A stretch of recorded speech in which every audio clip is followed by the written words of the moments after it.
자, 387페이지에 다계층 저당 채권 한번 보겠습니다. 자, 이 MPTB거든요. MPTB 저당 대출 자동 이체 채권, 이것을 확대를 했거든요. 이 확대해서 나타난 게 바로 CMO입니다. CMO 다계층 저당 채권. 다계층 저당 채권입니다. 그래서 이걸 MPTB를 확대했기 때문에 MPTB와 이 구조상 동일해요. 구조상 동일하다는 것은 결국 또 무슨 증권? 이체증권과 주택저당채권, 담보부 채권에 이걸 다 가졌어요.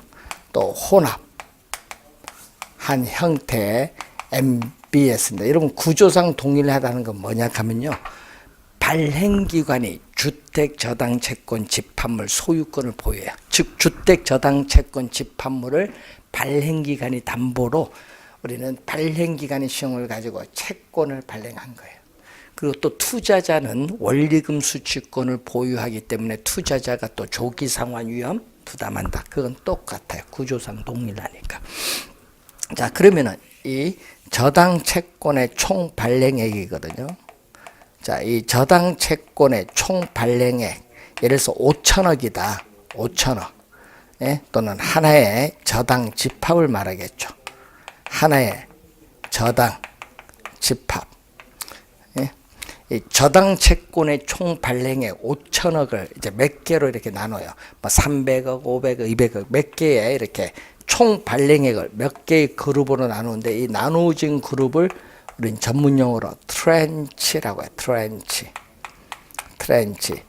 그러면 각 트렌치마다 서로 다른 어떻게 돼? 이자율도 적용하고 만기도 다르게, 만기를 1년, 2년, 3년, 5년, 7년, 우리가 10년, 15년, 20년 이렇게 각 트렌치마다 만기도 다르게, 또 이자율도 다르게 1년차 2%, 그다음 뭐 2.1% 이런 식으로 5% 이렇게 만기도 달리 적용을 해요. 예? 그리고 만기가 길수록 미래의 불확실성에 따른 위험이 높으니까 수익률도 높아요. 자, 그리고 1년 차에 원금 이자를 지급하면 나머지는 이자만 지급하고 20년은 이자도 안 줘. 여기는 원금도, 여기는 우리가 이자도 지급하지 않고 만기가 돼야 그동안 누적 이자와 원금을 한꺼번에 지급받아. 이것을 Z 트렌치다. 근데 마지막 트렌치인 Z 트렌치는 20년이 되어서야 그동안 누적 이자와 원금을 한꺼번에 지급받아요. 이자도 못 받는 거예요. 그럼 2년 차가 이제 원금 이자 지급 끝나면 2년 차에 원금 이자 지급되면 나머지는 뭐다? 이자만 받는 거죠. 이런 식으로. 그래서 원금 지급이 어떻게 돼요? 원금 지급이 순서대로 지급할 수 있도록 발행되는 채권을 뭐라고 한다? CMO다. CMO. 그래서 서로 다른 오염과 수익의 구조를 가진 여러 개의 채권으로 발행을 합니다. 그래서 이 전체 이 하나의 저당 집합을 소유권으로 하고 여러 종류의 채권으로 어떻게 발행하는 게 바로 뭐다? CMO죠.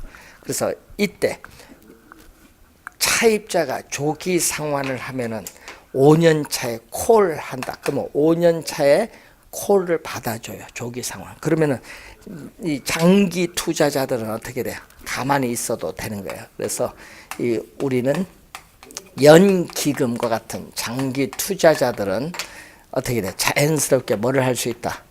콜 방어를 뭐 할 수 있다? 실현할 수 있는 장점을 또 가져요. 자, 여러분이 이 CMO는 우리나라에서는 거의 대부분 뭐를 발행한다? CMO를 발행하기 때문에 시험에 올해 정답을 물을 수 있는 가장 중요한 겁니다. 그래서 CMO를 좀 신경을 써서 공부를 많이 해 두셔야 될 부분.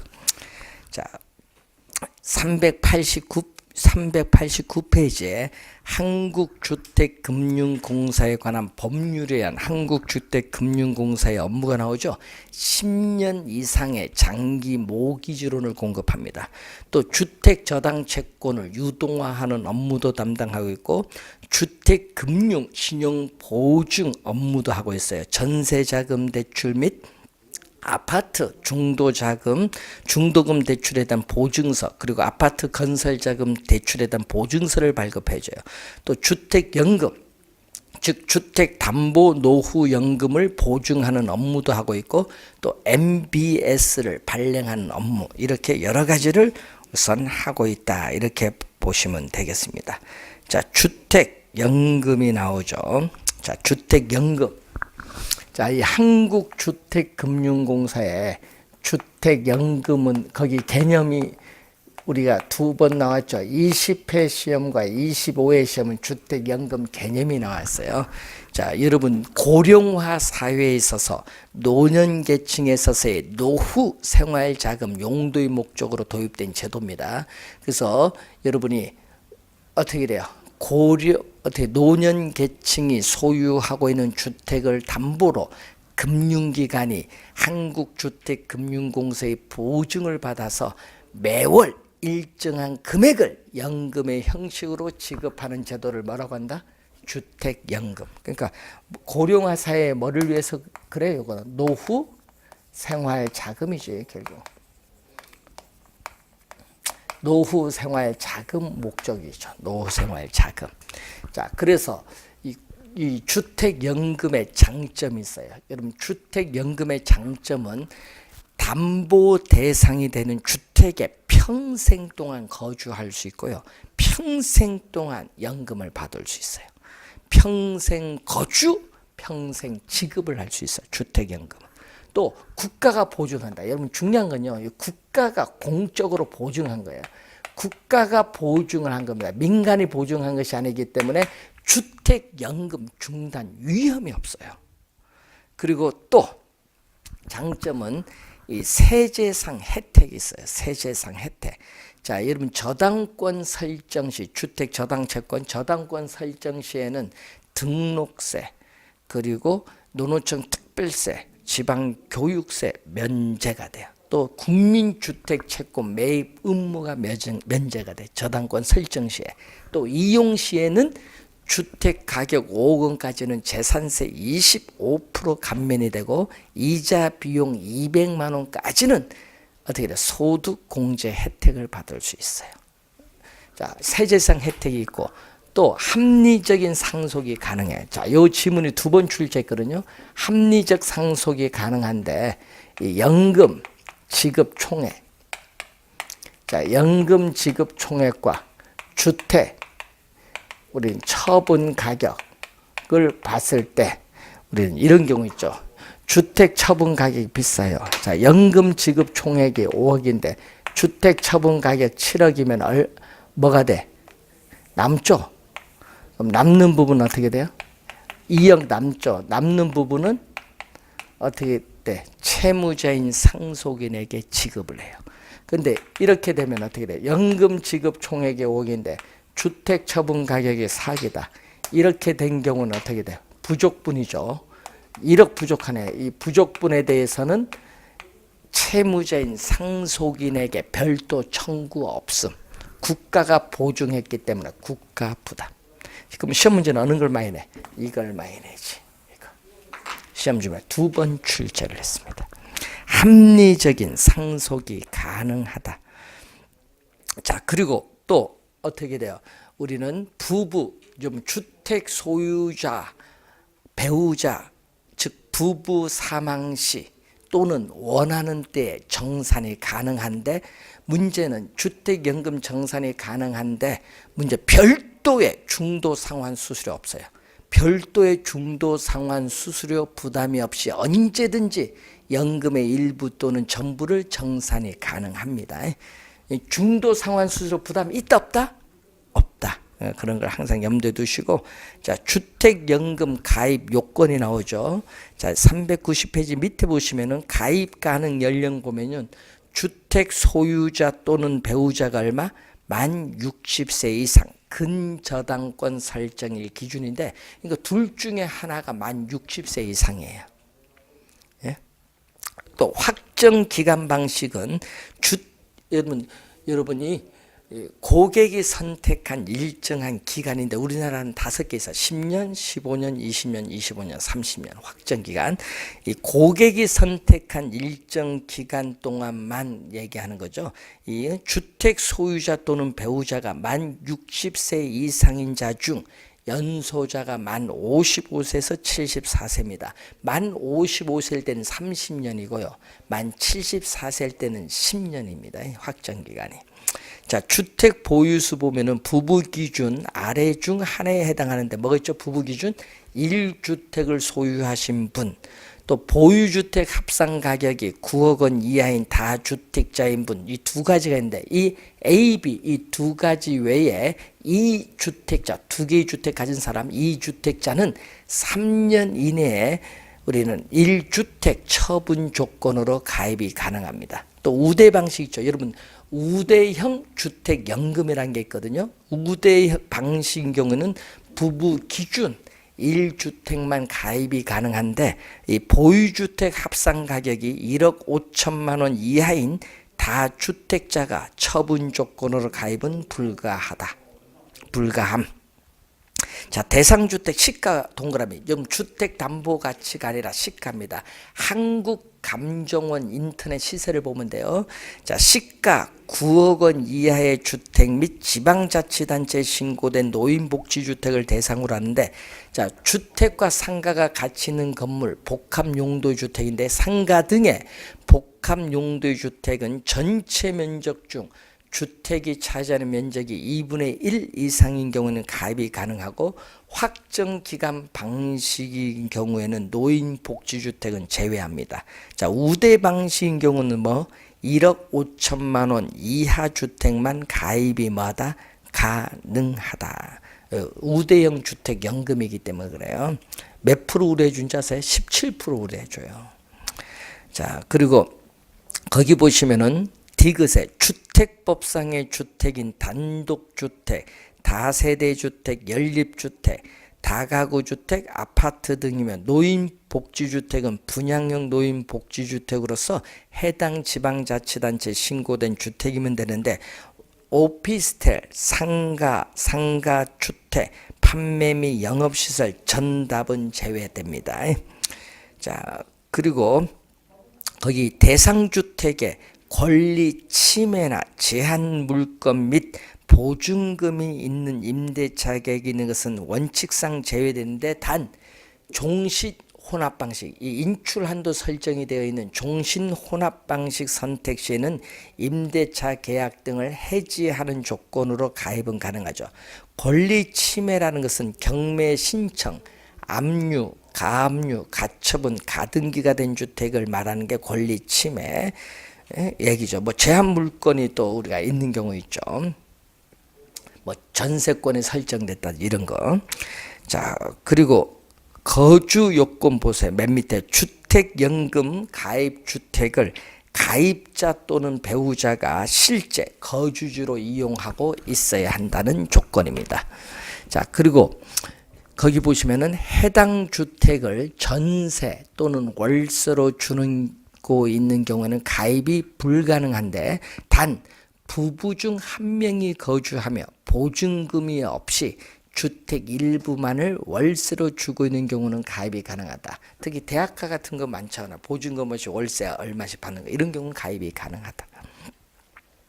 자, 그리고 거기 보시면은 연금 지급 방식 보세요. 연금 지급 방식 4가지가 있어요. 월 지급금 지급 방식에 4가지가 있는데, 여러분이 작년에 2가지가 더 도입됐거든요. 종신 방식과 확정 기간 방식, 요 2개만 있었거든요.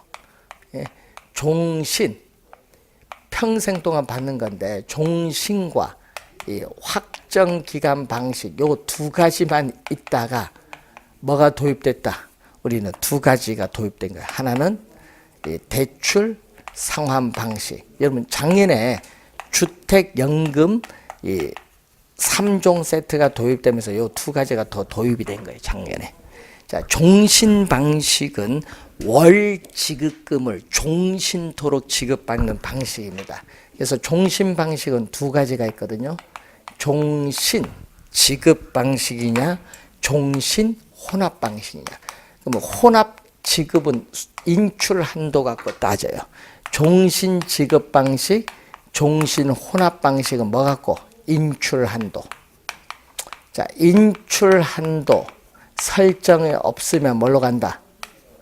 설정이 없으면은 종신 지급 방식. 인출 한도 설정 없이 월 지급금을 종신토록 지급받는 방식이고, 여기는 뭐가 있다? 인출 한도 뭐? 설정 후 나머지 부분. 여러분, 인출 한도를 설정을 하면은 이 인출 한도는 뭐다? 요 인출 한도는 대출 한도. 인출 한도는 대출 한도의 50%인데, 여러분 대출 한도는 5억이거든요. 자, 대출 한도는 우리가 최고 5억 원이에요. 그러면 대출 한도의 몇 프로? 50% 이내거든요. 그러면 50% 이내입니다. 그럼 2억 5천만 원까지는 가능한데, 그럼 인출 한도 설정 후 이 인출 한도를 제외한 나머지가 있거든요. 인출 한도 설정 후에 나머지 부분을 월 지급금으로 종신토록 지급받는 방식을 우리는 종신 뭐라고 한다? 혼합. 그러니까 지급과 혼합은 요거 설정했느냐 안 했느냐 이 차이.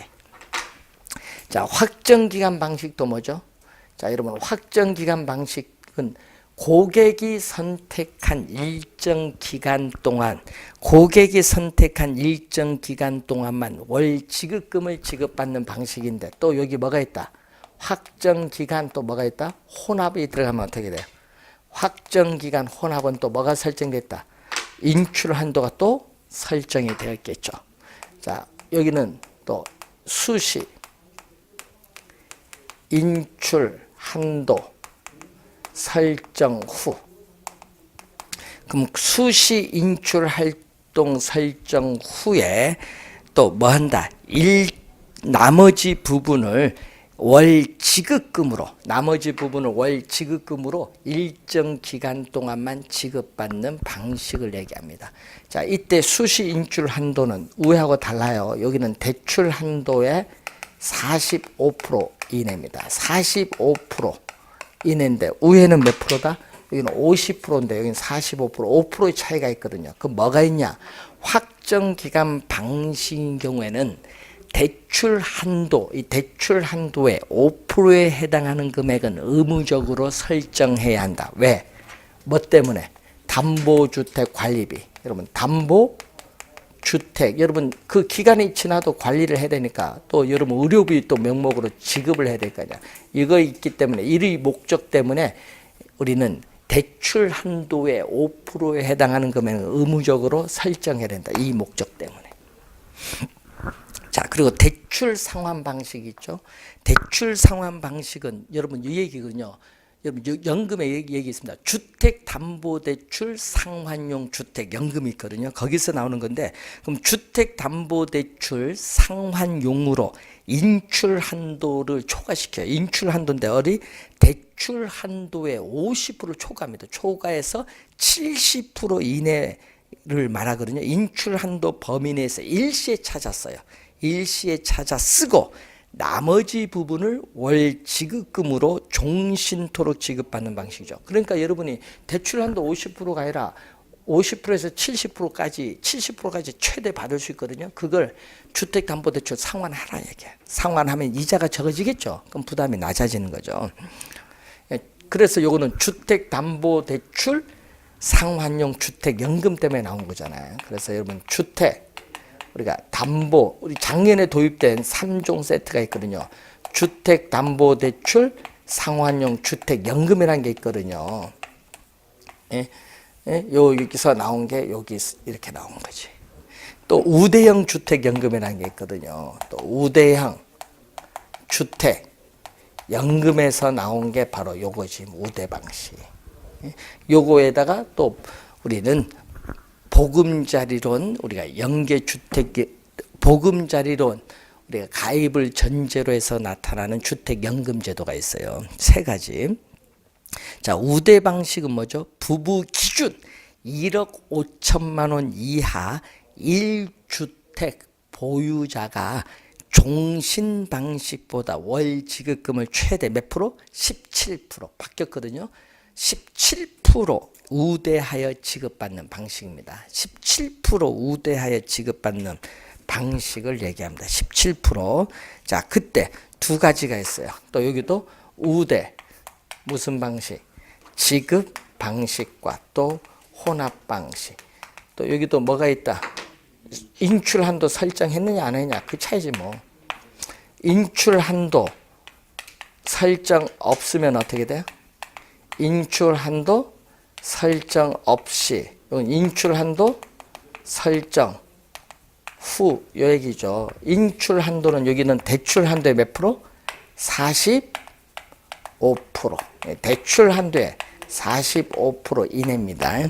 자, 그래서 우리는 인출 한도 설정 없이 우대받은 몇 프로 우대받았다? 최대 17% 우대받은 월 지급금을 종신토록 지급받는 방식은 우대 지급 방식이고, 또 인출 한도 설정 후 나머지 부분을 우대받은 월 지급금으로 종신토록 지급받는 방식은 혼합 방식. 지급 혼합. 설정 없이 설정 후 그 차이. 대출 한도의 몇 프로? 45%. 자, 요걸 확인해 두시면 되겠습니다.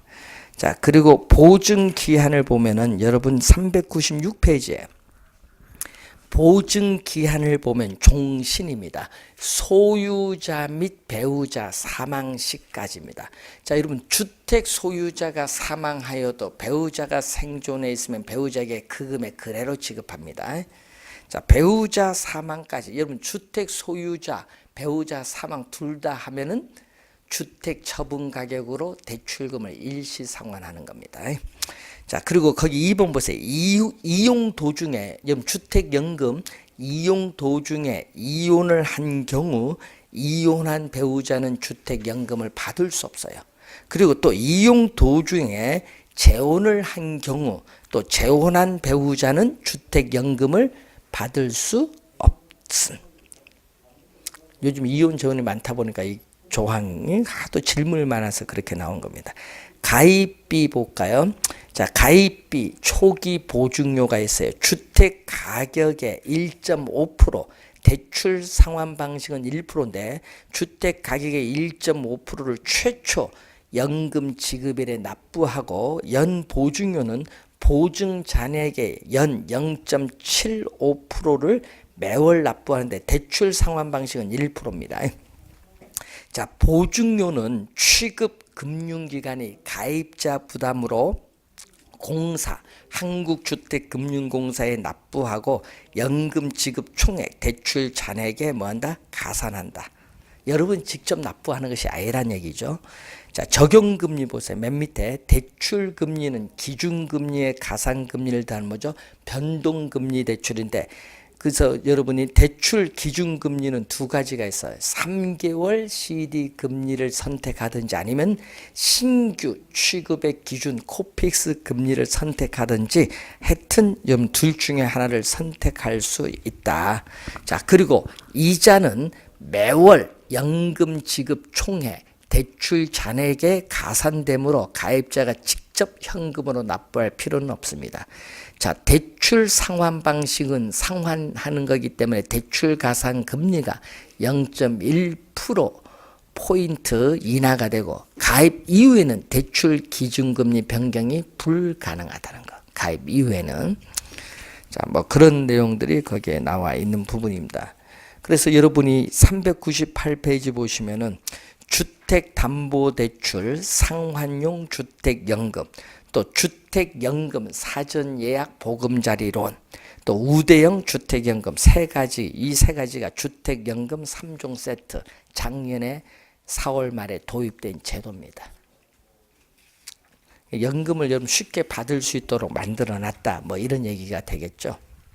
자, 공급자 이제 금융이 나오는데, 자, 여러분 교재 402페이지 보시면은 공급자가 자금을 융통하는 수단에서 거기 보니까 리츠가 나오죠.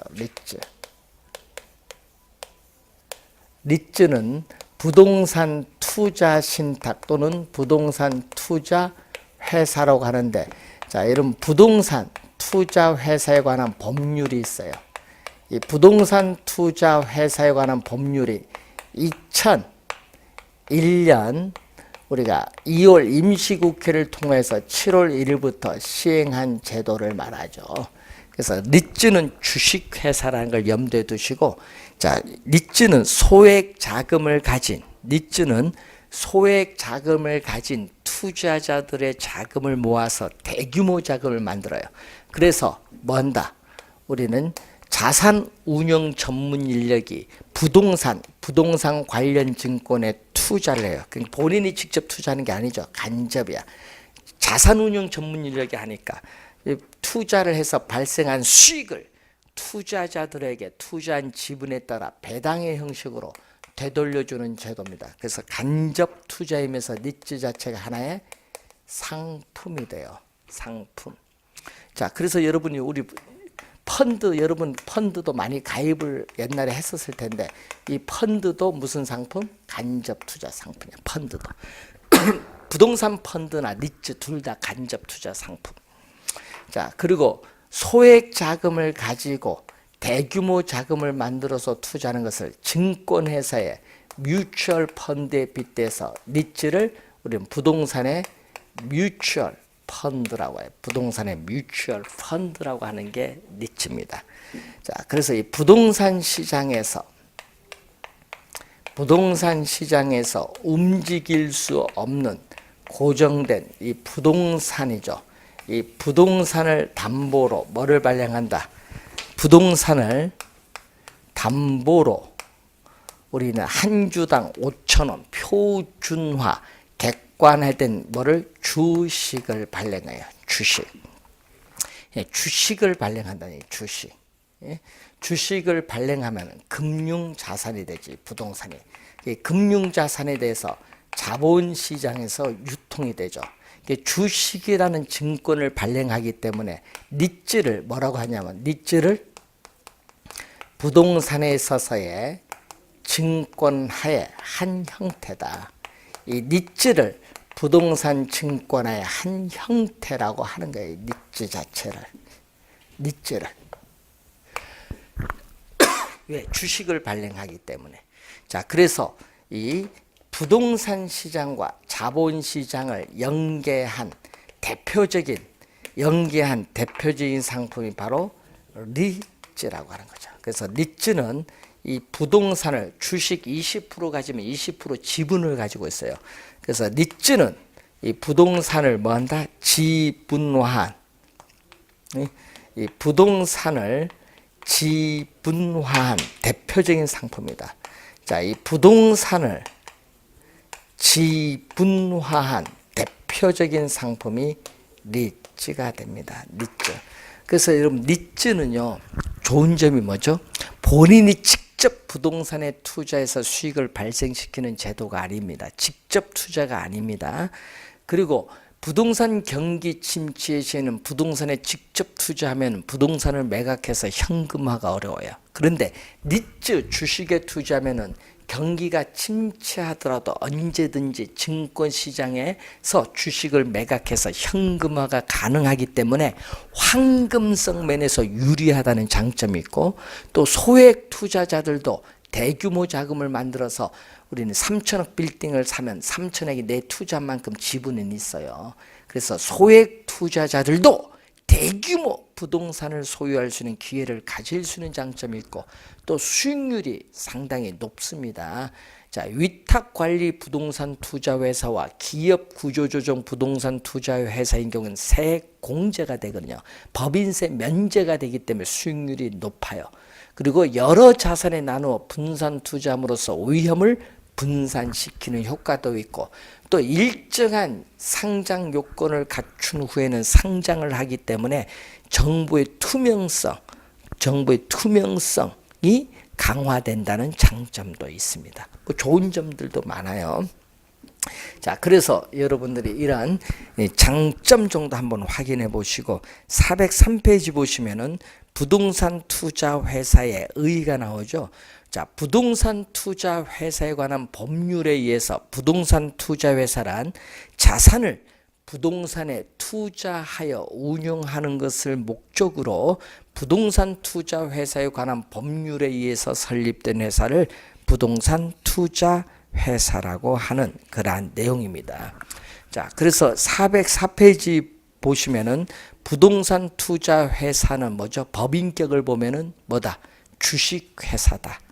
주식회사, 니츠는 주식회사로 한다. 그래서 부동산 투자 회사는 이 법은 부동산 투자 회사에 관한 법률인데 이 법에서 특별히 정한 경우를 제외하고는 상법의 적용을 받는다. 예, 상법상 주식회사니까. 또 3항 보면은 부동산 투자 회사는 그 상호에 부동산 투자 회사라는 명칭을 사용하여야 한다. 자, 미래 부동산 투자 회사 이렇게 사용해야 된다. 제5조 보시면은 부동산 투자 회사는 주식회사니까 발기인을 모집해서 발기인 총회를 해야 돼. 그래서 발기 설립의 방법으로 하여야 한다. 하여야는 반드시란 얘기고, 부동산 투자 회사는 현물 출자에 의한 부동산 현물 출자는 설립을 할 수 없다. 없다의 동그라미.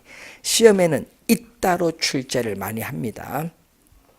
자, 그리고 제6조 설립 자본금이 이제 나오는데, 그래서 이제 여러분이 자기관리 부동산 투자회사, 위탁관리 부동산 투자회사, 기업구조조정 부동산 투자회사 관련돼서 이 개념과 그다음에 그런 내용들을 이제 또 출제를 우리가 많이 하는 부분이 이제 되는 거죠.